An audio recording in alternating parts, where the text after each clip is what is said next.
Hi everyone and welcome to our online writing workshop. Today our topic is how to deconstruct a writing prompt. Today's video is for any student who needs help planning or organizing their writing, anyone who wants to improve his or her grades on written assignments, anyone who struggles to begin the process of writing, or any student who becomes easily overwhelmed by the task of writing. Today we have a couple of objectives that we'd like to reach by the end of the workshop. I hope you'll be able to identify and take apart the individual components of a writing prompt.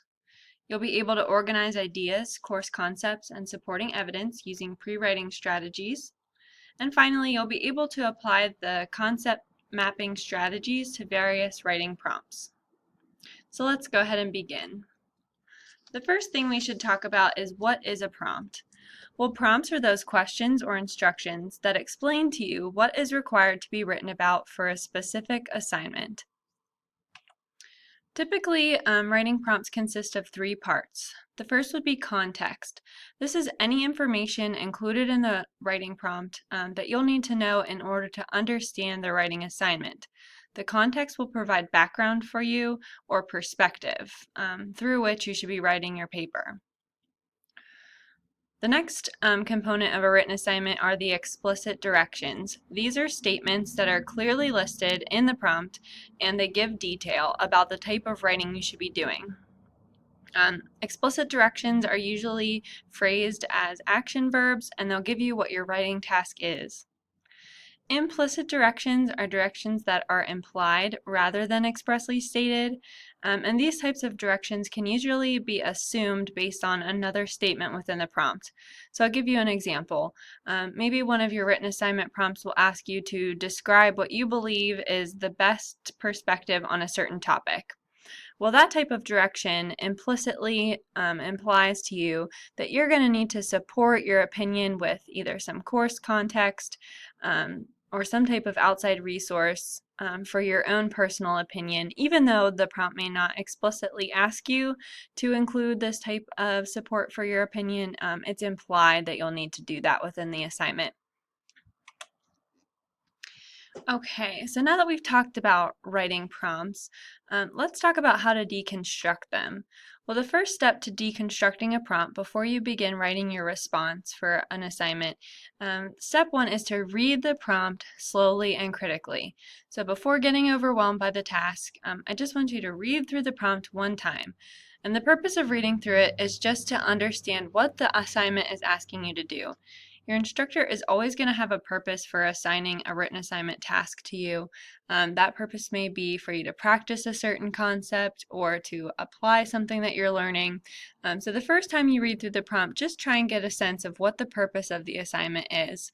Also, just pay close attention to the wording and look for clues that can help you get started in your writing, such as verbs telling you what to do, maybe certain words or phrases that remind you of something you read in the text, and also just try and get some initial ideas of what you could be writing about. So let's go ahead and look at this example prompt and just read it through. Step one is just for us to try and figure out what the purpose of the assignment is. Imagine you've been asked to consult with a company that is having difficulty communicating cross-culturally. Develop a fictitious scenario based on the challenges described in Chapter 14 that illustrates an organization's lack of cultural awareness. Utilize the 9 stages of a successful cross-cultural public relations process in order to help you address the organization's issues. Include at least one outside scholarly source to support your plan. Conclude by describing your best practices approach to cross-cultural communication. Alright, so the only thing I need to focus on here is the purpose of the assignment, now that we've read it through one time. I would say the purpose of this assignment is for me to pretend that I'm a consultant working with a company who's having some issues communicating with maybe another organization or business in another country. So they're having some cross-cultural communication issues. And the purpose of this assignment is for me to apply these 9 stages of successful public relations, cross-cultural communication, and to kind of help this organization overcome its challenges. Also, I want to highlight to you everything that I've put in blue here is context. So the context, again, isn't something I'm going to be explicitly writing about in my response, but I need that information in order to understand the perspective that I should be writing from. So in this example, I need to be writing from the perspective of a consultant who is working with a company. Anything that I have highlighted here in red are explicit directions. Those are directions that are telling me exactly what my writing task is. Now let's move on to step 2. Step 2 is to reread for the second time the prompt and identify any key parts within the prompt. These key parts that we're looking for, the first would be action verbs. So we're going to want to circle any action verbs we see. We're going to want to underline key details that follow those verbs because these details will help us understand what our writing task is. We're going to want to look for clues as to what content we should be including in our response, and maybe any clues that would tell us how to organize our paragraphs. We're going to want to determine if we need to focus on any specific course texts or if we need to look for any additional outside research or resources to support our response. Okay, so let's go back to the example prompt. We're going to read it through a second time and do what we just talked about. We're going to circle action verbs, underline key details, and look for any directions that will point us to specific course resources or any other directions that we need to pay attention to before we begin writing. Okay, so the first verb I see here is imagine. So I'm going to ask myself whenever I see a verb, what should I be imagining in this situation? So I should imagine a company is having difficulty communicating cross-culturally. I also see the verb develop. So what does this prompt want me to develop? Well, it wants me to develop a fictitious scenario about an organization. Next, I see the verb utilize. What should I be utilizing? Well, in this written assignment, I should be utilizing the 9 stages of a successful cross-cultural public relations process. I also see the verb include. What should I be including? One outside scholarly source. Finally, I see the action verb to conclude. So I'll ask myself, what should I conclude my paper with? Well, I should conclude it with the best practices approach to cross-cultural communication. Okay, so now that we've looked at the verbs and the key details and we've kind of got a better understanding of the explicit things we should be writing about in our paper, I also want to draw your attention to the fact that this prompt has referred us to chapter 14 in the textbook specifically, so I know that I'm going to want to make references to that chapter in my response. And it also draws my attention to the fact that I need to include at least one outside scholarly resource which would support my plan that I'm going to come up with to help this company. So those are also things to highlight or underline or just take note of as you're reading through the prompt for the second time and looking for these key details. Okay, so now we'll move on to step 3 to deconstructing the prompt. And step 3 is to begin to fill out a concept map. So we need to know what a concept map is in order to fill one out. So a concept map is a pre-writing strategy that involves the visual representation and organization of writing ideas, which is just a really fancy way of saying that we're going to write down our ideas in such a way that we can kind of visually organize the order of our paper and the specific maybe paragraphs we want to break the paper down into and the details that should be supporting those paragraphs. So concept mapping will help us organize our ideas before writing. It'll help us analyze a topic by breaking it apart into more specific, detailed components. And it'll also help us synthesize course concepts because in breaking apart those topics, we'll be able to more clearly see connections between different ideas or course concepts. Okay, so here I've included an example of a concept map. This is just one way that you could go about this strategy, but you can do it however works best for you. Here I've included a visual representation for 3 different topics that would fall under this prompt, but depending on the length of your paper or the prompt that you come across for an assignment, you may have more or less topics that you'll want to include in your concept map. But here's just an example of how I can visually represent a concept map, and we'll talk about how to fill in these details more specifically. Okay, so let's revisit the writing prompt and look at how we can start filling out our concept map. Again, I've highlighted everything that's contextual information in blue. So that first verb that we came across, imagine, accompany, that's just context. That's not something I really need to write about specifically, so I'm not going to include that in my concept map, but I'm going to keep that perspective as I begin writing. The next verb we came across was to develop a fictitious scenario.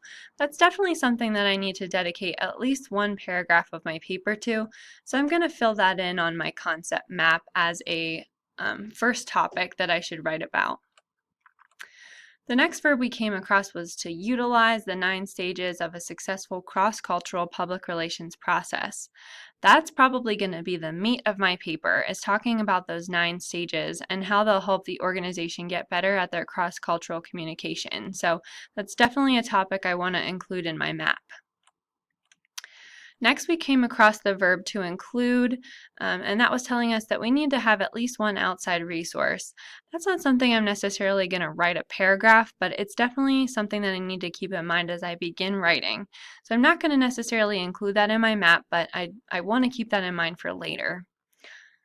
Finally, the last verb that we noticed was to conclude our paper with some best practices for cross-cultural communication. So that's definitely something I need a paragraph about in my paper. So I'm going to list that on my concept map. Okay, so now that I've got all 3 of my topics filled in, I've gone through the prompt in its entirety. So we're not missing any type of details we should be including in our paper. So I'm going to move on to step 4, which asks me to break these topics apart into more specific details.